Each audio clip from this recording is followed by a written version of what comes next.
What does it mean to burn karma? People speak frequently, sort of colloquially, about I'm going to burn karma. We don't actually burn our karma in terms of any sort of fire, in terms of any of that. The reason that word gets used colloquially, I think, is fire purifies. That's what fire does. It's not about heat. It's not about ash. It's about purification. When we do the sacred yagna fire that we perform each evening on the banks of Ganga before the arati, it's a purifying ritual.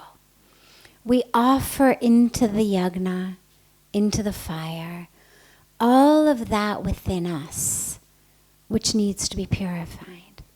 So fire purifies. When we talk about karma and purifying karma, really what the goal with karma is to finish it. That's ultimately the goal.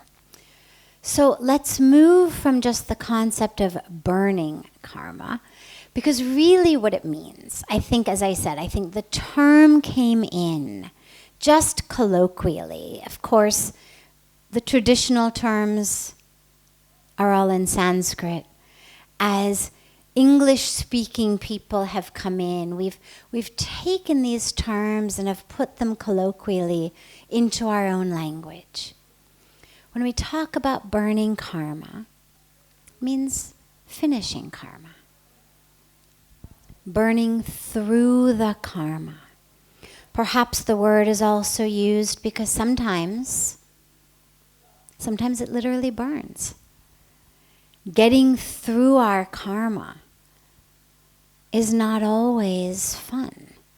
Getting through our karma is not always something that feels good. But ultimately the goal when we talk about burning the karma is how do we finish it? And the way that karma gets finished in the big scale is when we recognize that I'm not the doer. See, each individual karma gets finished quickly. So, short-term karma, I feel thirsty, I drink water, my thirst is over. That's a short-term karma. Slightly longer-term karma, I plant a seed in the ground. A few months or years later, that seed sprouts. I have a bush, I have a tree. Longer-term karma. On a deeper level, maybe I harm someone, I cheat someone, I betray someone. At some point, the short term of that, of course, would be immediately I get the negative consequence. A longer term karma would be that negativity festers within me, creating pain in my life. It's not I cheat you, and so tomorrow or 5 years from now, someone's going to cheat me. It's not like a ping pong ball that just goes back and forth. If I cheat you and bring pain to you, karma says I'm going to experience pain. Not I hit you in the left shoulder, so tomorrow somebody's going to hit me in the left shoulder. The pain that I have brought into your life is pain that I will experience. Maybe I experience it through how badly I feel about what I did to you. That's also pain. Maybe I experience it through someone else hurting me in a similar way or a different way. But I'm going to experience that pain. Now, all of those karmas, they burn out quickly. Whether it's short term, whether it's long term, the minute that it happens, it's over. So whether it's my thirst, whether it's the seed, whether it's the pain. But then what happens is we keep creating new karmas. So I'm thirsty, I drink the water, that's finished. 5 minutes from now, I'm hungry. I need to eat something. A little bit later, I want something. A little bit later, I hit someone. A little bit later, I plant a seed. A little bit later, I cheat someone. A little bit later, I lie about something. All of these are creating new karmas, or as Pujya Swamiji says, creating new files, opening new files. Now here's an important point to remember about karma. Ultimately, the goal is to be free of any karma. Most of us only think about wanting to be free of bad karma. So most of us think, okay, how can I get good karma? I'll do something good, then I'll get good karma in exchange. Good karma feels better than bad karma. It's more enjoyable than bad karma. But on a spiritual level, the goal is actually to be free of all karma. Because good karma is just like a golden cage. Or a cage that's made of cookies.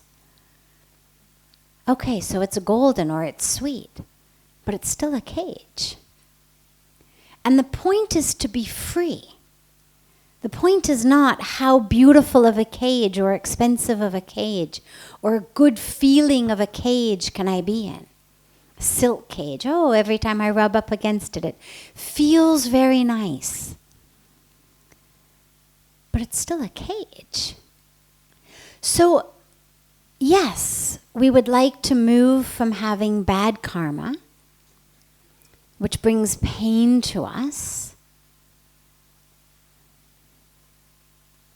But the goal of where we're moving is not just into something that feels good. The goal is to not have karma. So how do we do that? If everything we do has a reaction, I do something nice, I get good karma. I do something bad, I get bad karma. Okay, so that's very simple. But how do I become free of karma? How do I literally burn karma? Not one karma, not 5 karmas, not just my bad karma. But how do I burn the cycle?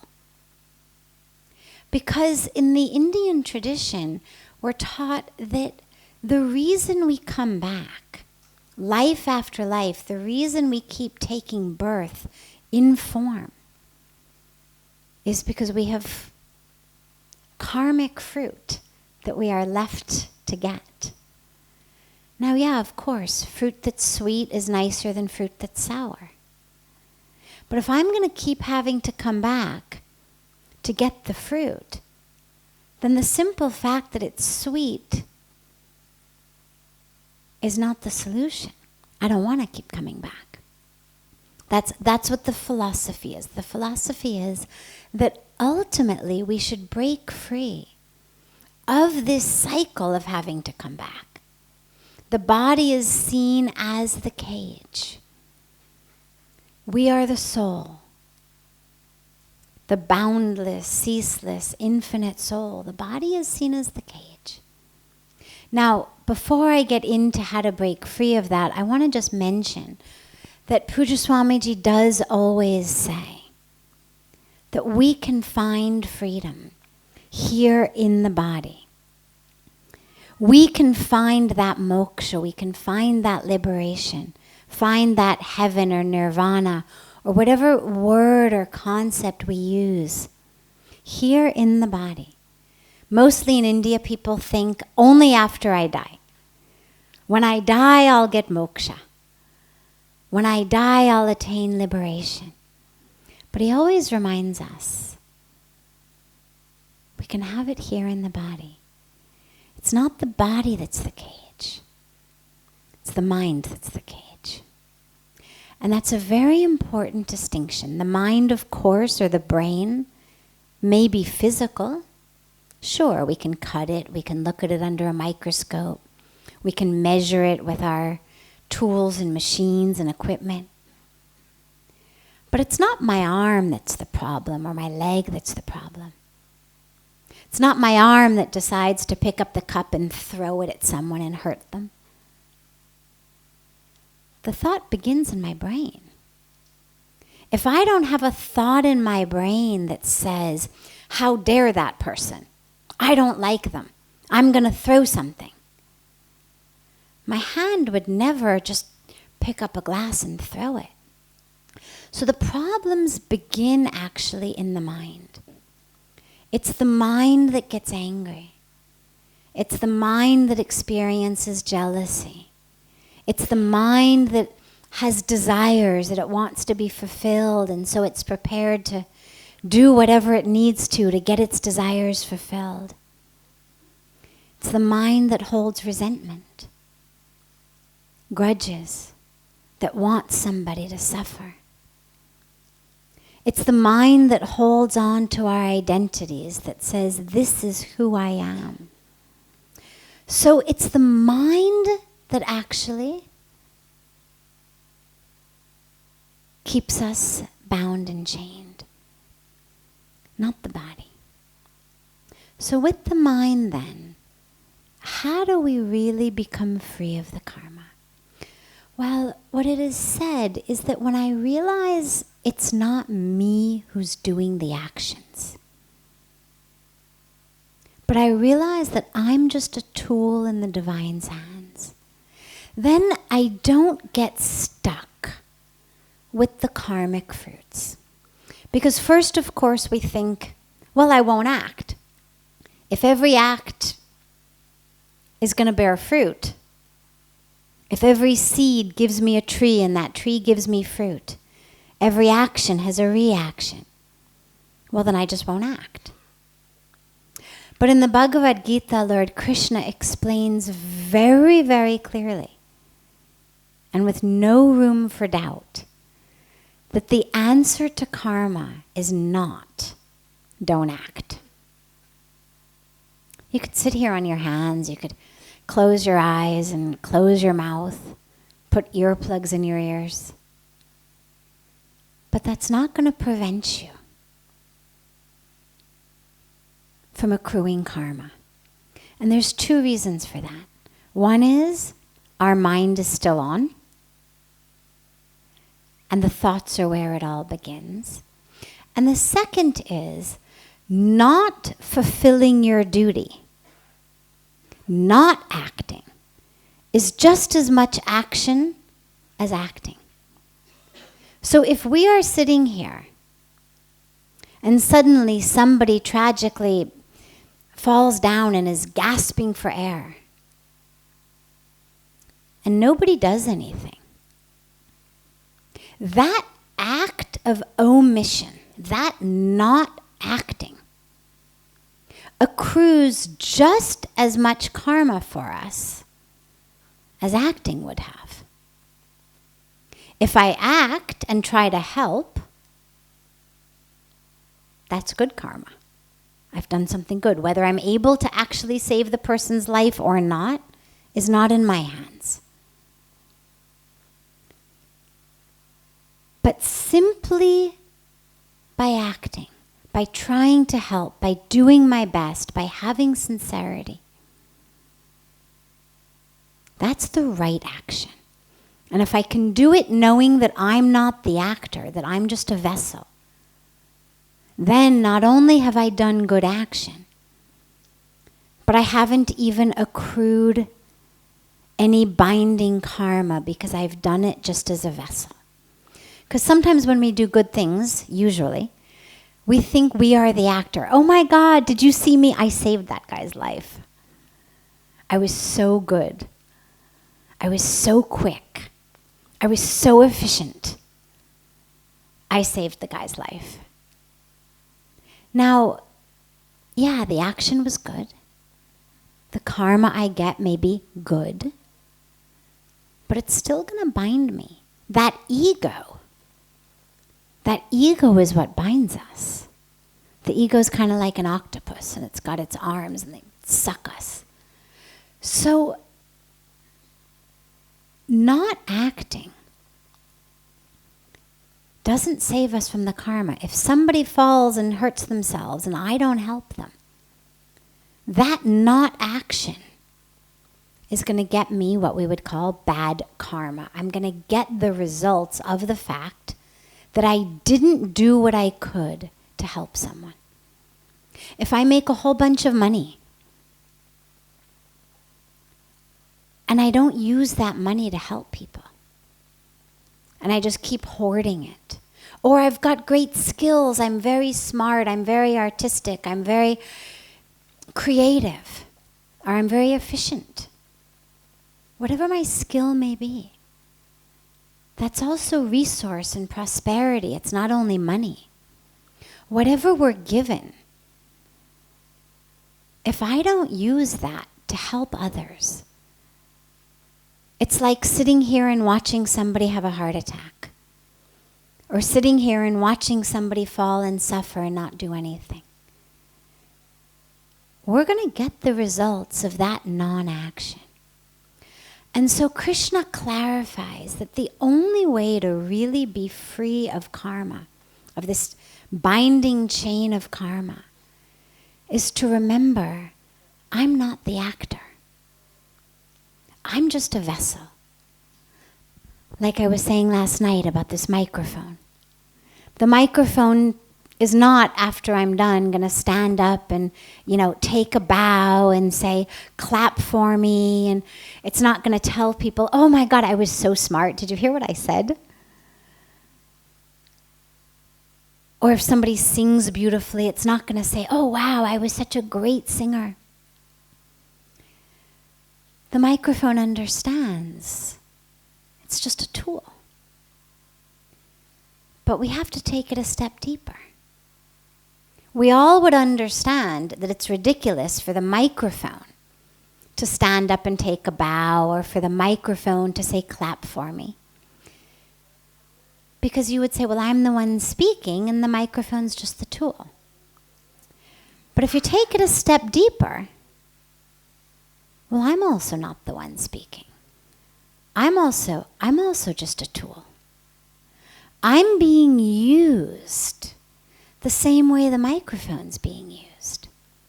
And so it becomes equally absurd for me to stand up and take a bow. Equally absurd for me to say, oh my God, that was so great, didn't you hear that? Because it's not me any more than it's the microphone. As I'm using the microphone, the universe is using me. The divine is using me. Spirit is using me, whatever word we use. And so in our lives, whatever we're able to do, whatever work is able to happen through us, we have to understand, I'm not the doer here. I'm just the tool. And when we can do that, when we can really make it, oh God, use me, speak through me, act through me, flow through me, then we don't get stuck with the karma of what we do. So if I, let's say tomorrow, build a school, but I'm convinced I'm the builder, I'm the one who worked hard, I made the money, or I earned the money, or I raised the money, I gave that money, I'm so generous. I'm such a philanthropist. And I built that school. Aren't I such a great person? Well, okay, building the school was a good thing to do. I'm going to get good karma for it. But remember, good karma is not my goal. My goal is to be free. And my ego, claiming ownership of that action, I'm the builder. I'm the donor. I'm the overseer. That's what prevents me from being free. But if we can use our lives to say, oh God, there are these children. You know, because they're your children. You don't need me to tell you, but see these children. And they don't have a school to go to. And you must want them to go to school because you want everybody to blossom and to flourish.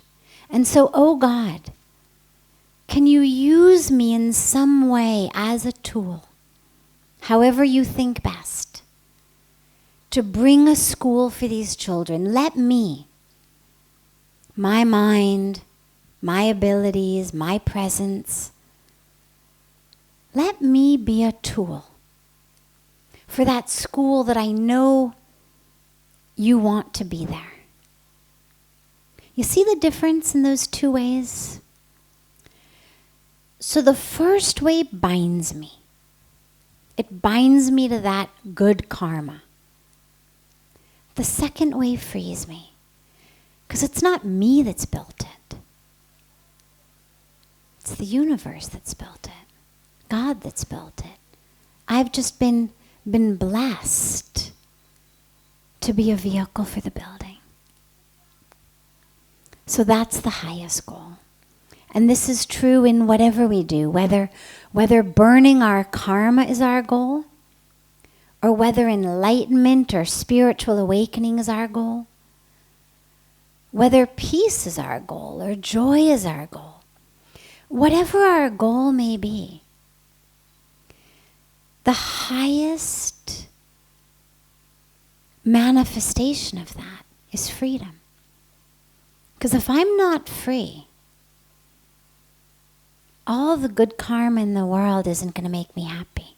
I can rub myself against a silk cage or eat the chocolate chips out of the chocolate chip cookie cage I'm in. But if I'm in a cage, I'm stuck. And so the goal is always, how can I be free? Not free of my duty, not free of my actions, but free through my duty, free through my actions. So they are happening through me, but not of me. And that's how we really, really burn karma.